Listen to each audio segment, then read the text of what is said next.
O Mapa Astral da Primavera de 2021, por Kátia Vivas. Então, qual que é a diferença, né, do mapa da lua cheia para o mapa da primavera?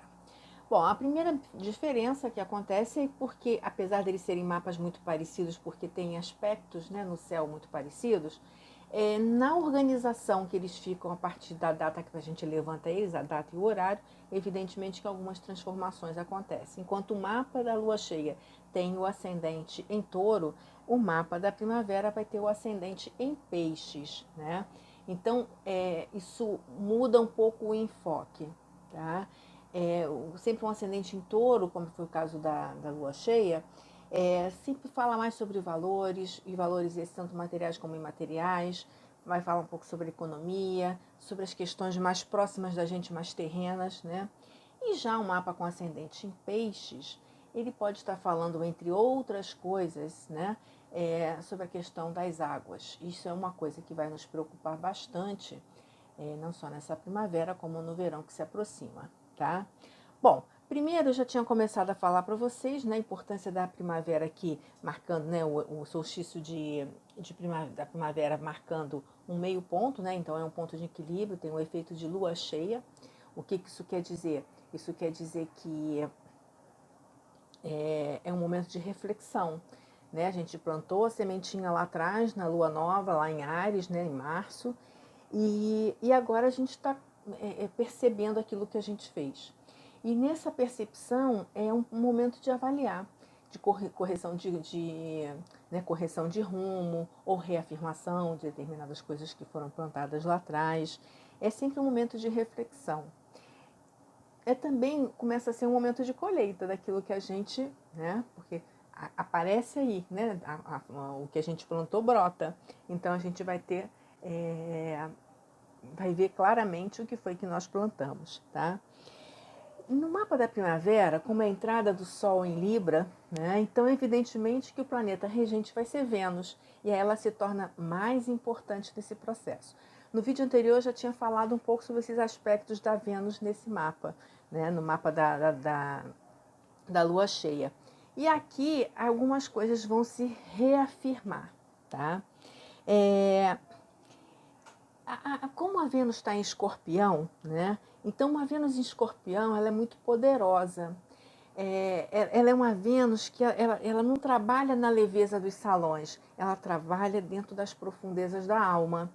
Uma Vênus em Escorpião é mais intensa, né? Mais obstinada muitas vezes, ela é mais profunda, e a questão da entrega e do controle faz parte, né, do, do que ela faz, né? Então ela vai trabalhar muito essa questão de entrega do seu sentimento, controlar os sentimentos e manipular muitas vezes o seu entorno, tá? Mas o verbo que fica aqui para mim, os verbos que ficam aqui para mim é transformar e eliminar. Então, nesse processo, principalmente porque ela está em oposição a Urano, esses vão ser os temas que ela vem trazer de uma forma mais contundente: a transformação e a eliminação. Eliminação daquilo que não é mais necessário, né, que a gente sempre elimina aquilo que não tem mais utilidade para o nosso corpo, né, como ao mesmo tempo também renovação.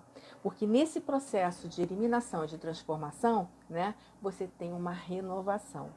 E a primavera é exatamente esse o sentido dela. Ela vem renovar as possibilidades. Tanto as boas, né, tantas boas semeaduras, como as más semeaduras também, tá? É muito interessante porque muitas vezes, eu já comentei sobre isso, que a gente fica muito em dúvida dessa... Porque Vênus e Urano a gente nunca vê muita combinação, né? São uma coisa assim, bem diferente um do outro. Só que se a gente prestar atenção no próprio mito do nascimento da Vênus, ela nasce dos testículos de Urano, né? Que são cortados por Saturno, são jogados ao mar, né? E é interessante isso porque na história do surgimento de Vênus estão envolvidos justamente Saturno e Urano, né? Os céus, que é Urano, né?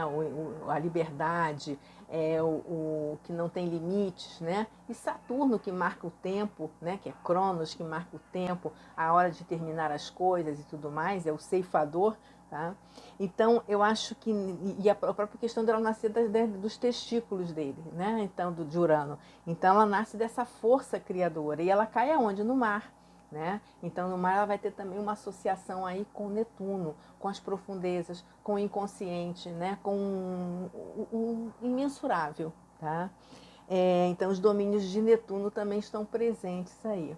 Portanto, essa Vênus, que é uma deusa de primeira linha, embora na mitologia tenha muitas histórias a esse respeito, né? Ela vai estar no seu próprio terreno aí.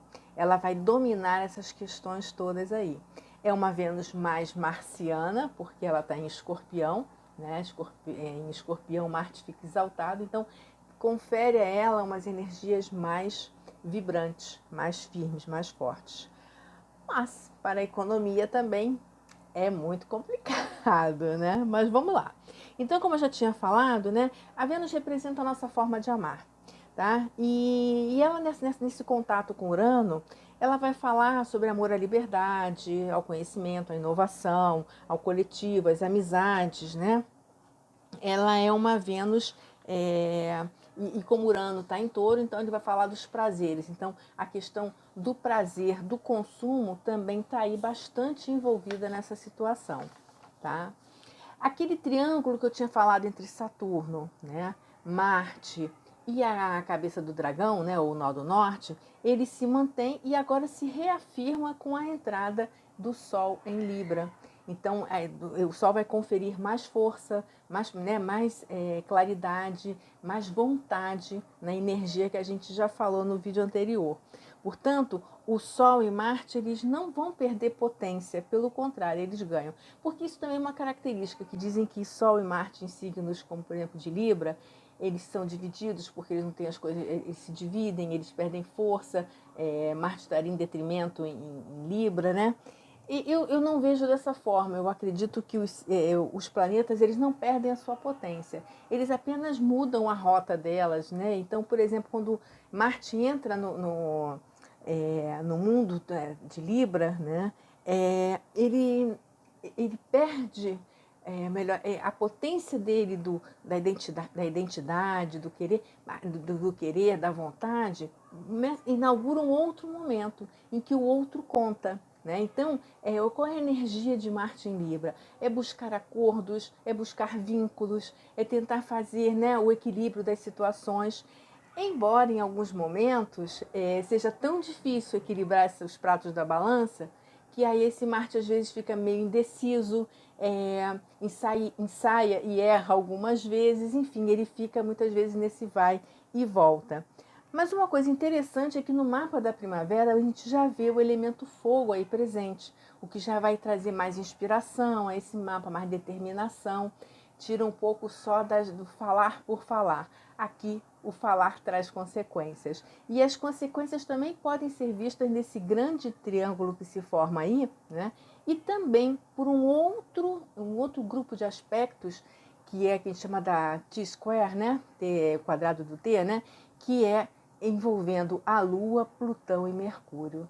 Então, quando eu falo que falar tem consequências, é por isso, né? Porque aquilo que a gente normatiza e fala, e aí eu coloco, né, uma observação, né, um realce na questão mesmo dos preconceitos, né, que muitas vezes a gente faz e fala piadinhas e coisas, né, preconceituosas e diz que é força do hábito, que isso, que aquilo, é minha maneira de ser e por aí vai.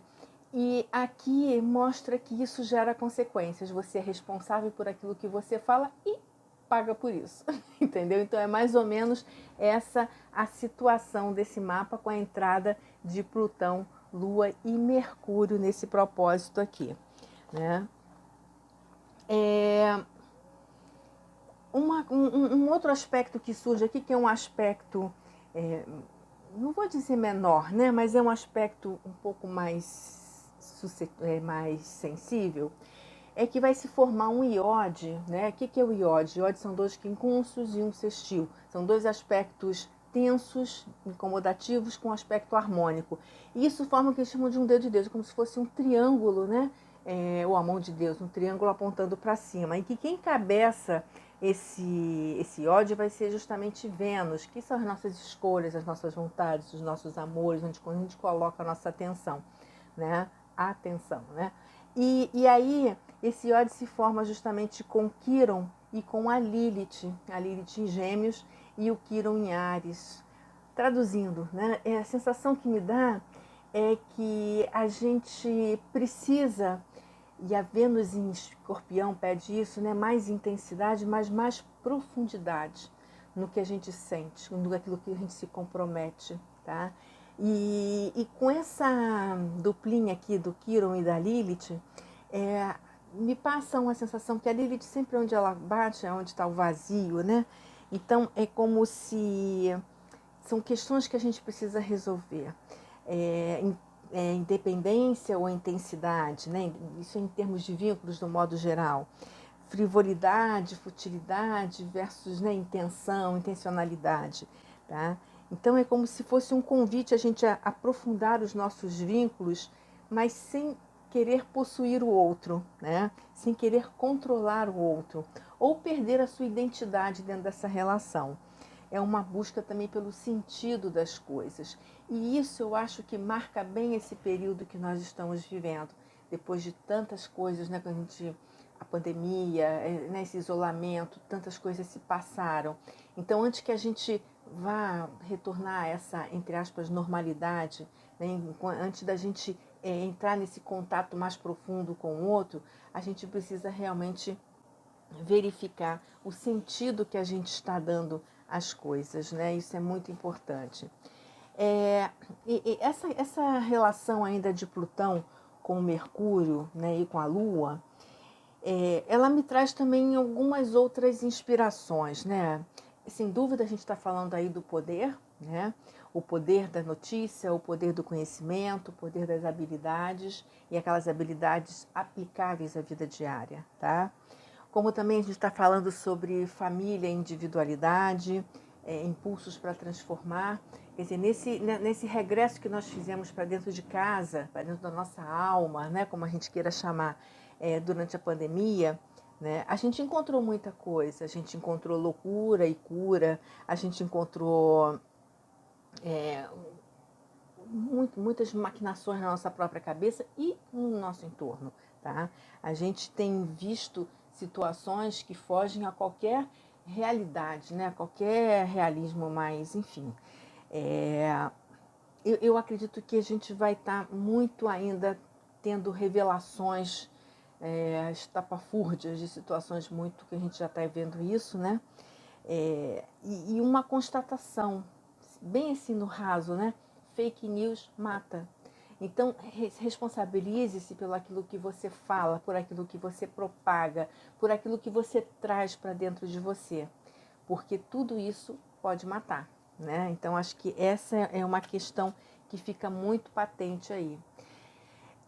Eu quero chamar a atenção para Netuno, né, nesse mapa aí, já que ele é o regente do ascendente, né, e o ascendente é a intencionalidade, né, aquilo que a gente quer fazer, né, no meio do céu é aquilo que a gente cumpre, tá? Mas aí a intencionalidade é isso. Eu acredito que é interessante que esse Netuno está no ponto médio entre entre a Lua e Júpiter, né? Júpiter está 12 e a Lua na 2. Sem dúvida, eu acho que está constando aí as questões com relação às águas do modo geral, né, do planeta, né, e do Brasil em especial, que esse mapa eu levantei para o Brasil. Então, eu acho que a gente tem que verificar isso de perto, né? Eu acho que é uma questão de a gente está sendo cobrado por isso. Há um descontrole, não é só uma questão de seca ou de crise hídrica, eu acho que essa crise hídrica passa por outras coisas, né? Não é só pela seca, passa também por, às vezes, uma intensidade, o crescer das águas, né? O aquecer dos oceanos, várias regiões que estão sendo inundadas, tsunamis, tudo isso são coisas que podem aparecer nessa primavera, né? Sem dúvida nenhuma, a primavera já é uma estação instável mesmo, né? Essa lua está casada com Quiron, então será uma nova mutante, né, uma nova mutação desse vírus que vem por aí, ou algumas descobertas importantes dentro disso, enfim, essas questões, as hospitalizações, se conhecer mais profundamente isso, se organizar melhor essa assistência hospitalar, né, a questão mesmo do SUS e outras coisas, eu acho que tudo isso pode estar dentro aqui. Em termos de arte, por exemplo, porque tanto Netuno como a Vênus vai ter a ver com arte, né? É uma arte mais crítica, é uma arte mais realista e às vezes até mais dura, né? A gente tem aí vários ritmos, né, de música e de temas, de exposições e tudo, e que devem trabalhar muito nesse sentido aí, tá? Uma outra coisa que eu gostaria ainda de falar, tá? É que ainda que a primavera seja a estação das flores, tá? Eu acredito que a gente não pode acreditar, né, que tudo se resolve com as flores de plástico, né? Para a gente continuar tendo primaveras exuberantes, né, com várias flores, sabores, enfim, né, a gente ter realmente uma época de fartura no nosso planeta, principalmente para nós que somos um país que temos tantas terras, né? A gente precisa aprender de verdade a cuidar delas, tá? Se voltar para isso. E nas mínimas coisas, né? Por exemplo, será que é preciso lavar a calçada com mangueira, né? Será que a gente tem que lavar o carro com a mangueira?